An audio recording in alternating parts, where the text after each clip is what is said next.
Hello, my dear students. I am back here with a new chapter from your main course book. The name of the chapter is Ode to Autumn by John Keats. So let us know about the poet. John Keats was born on 31st October 1795 in London, United Kingdom. He was an English romantic poet. He was prominent in the second generation of romantic poets with Byron and Shelley. Though his poems were in publication for only 4 years before he died of tuberculosis at the age of 25 on 23rd February 1821 in Rome, Italy. His famous poems such as Endymion, Bright Star, and Would I Were Steadfast as Thou Art. His other odes such as Ode to a Grecian Urn and Ode to a Nightingale are also very popular. So I'll recite the poem and explain to you line by line. Ode to Autumn by John Keats. Season of mist and mellow fruitfulness, close bosom friend of the maturing sun, conspiring with him how to load and bless with fruit the vines that round the thatched eaves run, to bend with apples the mossed cottage trees, and fill all fruit with ripeness to the core, to swell the gourd and plump the hazel shells, with a sweet kernel to set budding more, and still more latter flowers for the bees, until they think warm days will never cease, for summer has overbrimmed their clumsy shells.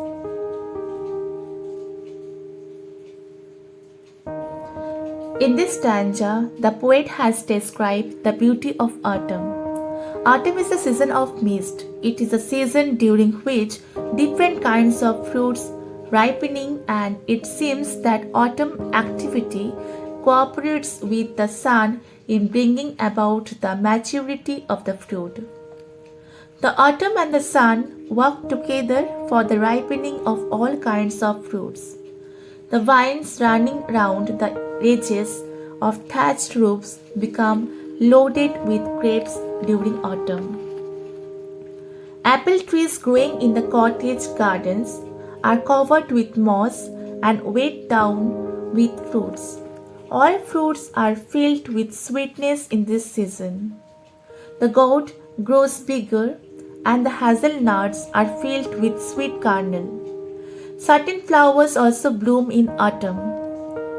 The bees suck the sweetness of these flowers, and it seems that these flowers represent a continuation of summer. It was evident in the lines depicting that for the bees, the warm days of summer have not ended. The sticky cells of the honeycomb are filled to overflowing with honey. The poet says that the autumn provides more flowers in case the bees may like to draw more sweetness from them. Who hath not seen thee oft amid thy store? Sometimes whoever seeks abroad may find thee sitting careless on a granary floor, thy hair soft lifted by the winnowing wind, or on a half-breathed furrow sound asleep, drowsed with the fume of poppies while thy hook spears the next swath and all its twinned flowers, and sometimes like a gleaner thou dost keep steady thy laden head across a brook, or by a cider pressed with patient look thou watchest the last oozing hours by hours. The second stanza describes the occupation of autumn. Autumn is here personified as a winnower, as a reaper, as a gleaner, and as a cider presser. Thus, autumn is here seen as a woman who performs the task of winnowing, reaping, gleaning, and cider pressing. If anyone wants to see autumn, he may go into the fields and see the women engaged in the winnowing operation, while the breeze ruffles their locks of hair. This is one of the picture of autumn.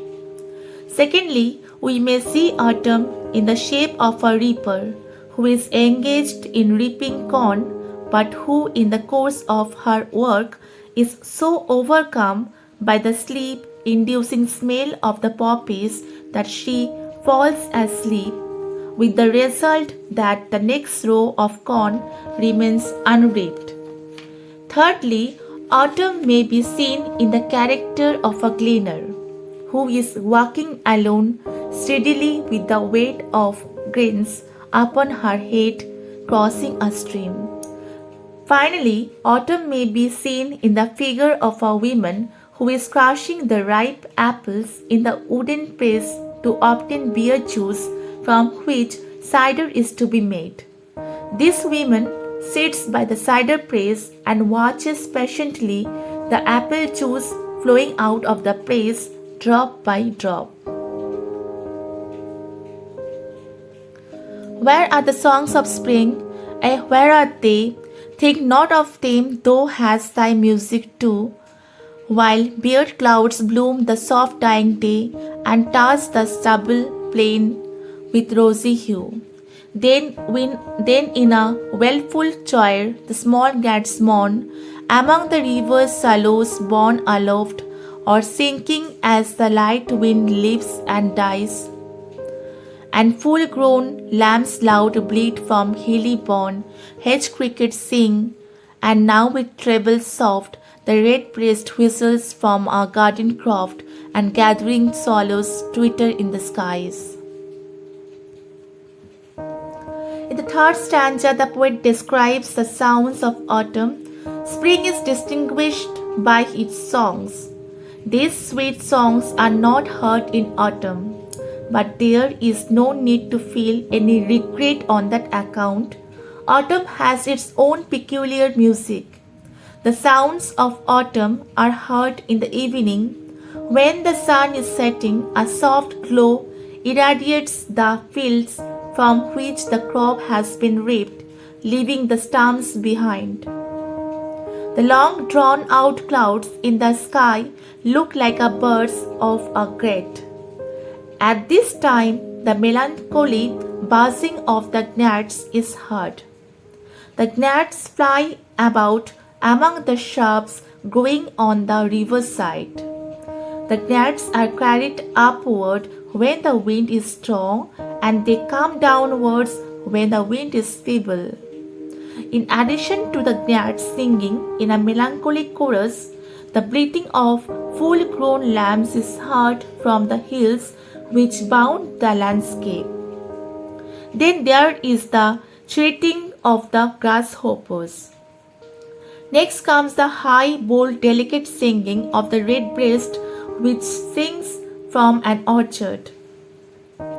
Finally, there is the twittering of the swallows which are gathering in the large number to get ready for their winter migration.